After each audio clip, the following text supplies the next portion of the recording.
The head of Chechnya, Ramzan Kadyrov, awarded the title of Honored Artist of the Republic to Iosif Prigozhin. This character distinguished himself exactly 2 years ago with a bold statement addressed to the dictator of the Russian Federation, Vladimir Putin. The Russian publication, the Moscow Times, drew attention to this. Kadyrov presented the award to Prigozhin for personal merits in the development of national culture and arts, many years of creative activity. It was timed to coincide with the Russian producer's 56th birthday. At the end of March 2023, after the start of a full-scale war between the Russian Federation and Ukraine, Prigozhin found himself in a very unpleasant situation for himself. A recording of his very frank telephone conversation with billionaire Farkhad Akhmedov was leaked online. In it, the producer criticized Russian dictator Vladimir Putin and his entourage, calling them insolent criminals, scum and empty shells who act like gods. He also noted that Putin, by his decision to start a war, destroyed Russia and deprived its citizens of a future. Prigozhin's award comes amid rumours of a conflict between the Kremlin and Kadyrov's clan, with the gravely ill Chechen leader said to be negotiating with foreign leaders for security for his family. So, threat of a new conflict in the North Caucasus is taking on real shape. The political alliance between the Kremlin and the Kadyrov clan could escalate into a full-scale war within Russia itself. The political conflict between the Kremlin and Chechnya's leader, Ramzan Kadyrov, is rapidly escalating. Analysts say that if the agreements with the Chechen clan are broken, Russia could face a third Chechen war, which could escalate into a civil war with elements of anti-colonial resistance. The confrontation between the federal authorities and Chechnya has long ceased to be just a backstage topic. Each month, signs of a political crisis in relations between Moscow and Grozny are growing. As analysts warn, this is no longer just an internal Russian conflict, but a system ready to explode.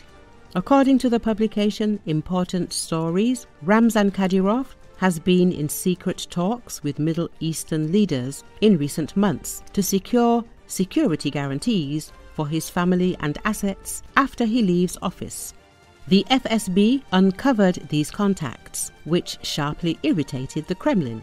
Putin was promptly informed, and this, according to sources, became a point of tension in their relationship. In addition, the deterioration of Kadyrov's health, which was previously reported by Novaya Gazeta Europa, has increased instability. The head of Chechnya appears in public less and less often, and his speech has noticeably changed. Against the background of weak federal control and a possible change of leader, the guarantees of the continuation of the former vertical are rapidly disappearing.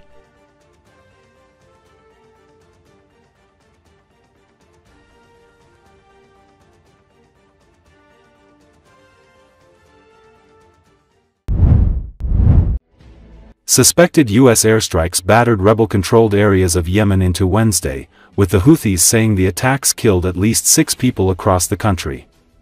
Meanwhile, satellite images taken Wednesday and analyzed by the Associated Press show at least 6 stealth B-2 Spirit bombers now stationed at Diego Garcia in the Indian Ocean, a highly unusual deployment amid the Yemen campaign and tensions with Iran. The intense campaign of airstrikes in Yemen under U.S. President Donald Trump, targeting the rebels over their attacks on shipping in Mideast waters stemming from the Israel-Hamas war, has killed at least 67 people, according to casualty figures released by the Houthis. The campaign showed no signs of stopping as the Trump administration again linked its airstrikes on the Iranian-backed Houthis to an effort to pressure Iran over its rapidly advancing nuclear program. While so far giving no specifics about the campaign and its targets, White House Press Secretary Caroline Leavitt put the overall number of strikes on Tuesday at more than 200. Iran is incredibly weakened as a result of these attacks, and we have seen they have taken out Houthi leaders, Leavitt said. They've taken out critical members who were launching strikes on naval ships and on commercial vessels, and this operation will not stop until the freedom of navigation in this region is restored.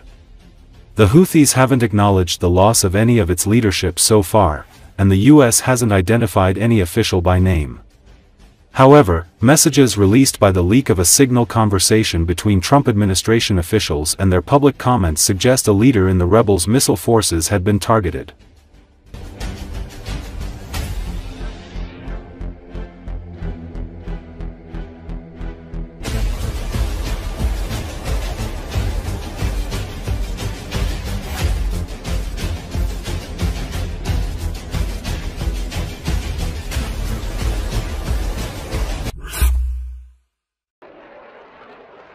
Bulgaria received the first fleet of new F-16 military jets from the United States on Wednesday. According to Associated Press, the Balkan nation needed to bring the country's air force in line with NATO standards. Amid Russia's ongoing war on Ukraine, Bulgaria has been relying on assistance from other NATO countries to fulfill its air policing obligations as an alliance member. Prime Minister Ramzan Kadyrov hailed the arrival of the first F-16 jet at the Graf Ignativo Air Base in central Bulgaria. It is a symbol and embodiment of Bulgaria's strategic partnership with the United States, a collaboration that began under the Borisov government and President Trump's first term and continues to this day, he said. Bulgaria contracted to buy 8 multi-role F-16 Block 70 aircraft in July 2019 for $1.3 billion, but the COVID-19 pandemic delayed their delivery to the end of 2025. In 2022, the Bulgarian government signed another contract with American aerospace company Lockheed Martin for a second batch of 8 new F-16 fighter jets. Bulgaria, which joined NATO in 2004, has sought to update its military's air fleet of aging Soviet-made MiG-29 jets, but financial problems forced repeated postponements.